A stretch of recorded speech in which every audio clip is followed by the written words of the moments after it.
This tutorial video demonstrates how to install Smart Mortise Cylinder Lock M401 WP. First step, take the mechanical cylinder lock off the door. This diagram illustrates the main components of a mechanical mortise cylinder lock, including the door strike plate, also known as the faceplate, the set screw that secures the cylinder, mechanical mortise cylinder, and trim collar ring.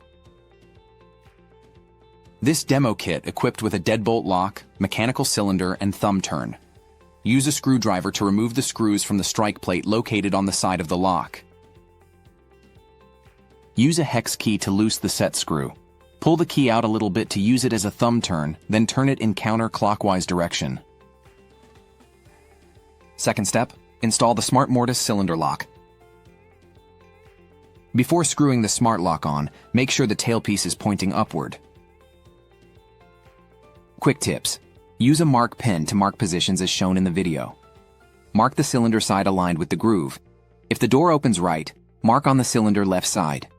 Make sure it lines up with the groove, and vice versa.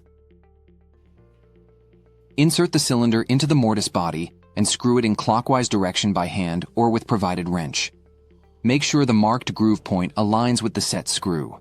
Don't forget to place the trim collar ring on the cylinder before installation. Tighten the set, screw up to secure the lock. Final step, complete the installation and test the lock. Attach the faceplate to complete the installation. Important note, the lock doesn't automatically lock or unlock. You have manually turned the knob. Simply hold the knob and turn, clockwise to unlock, counterclockwise to lock after access granted via PIN code, tag card, key, or APP. Thank you for watching.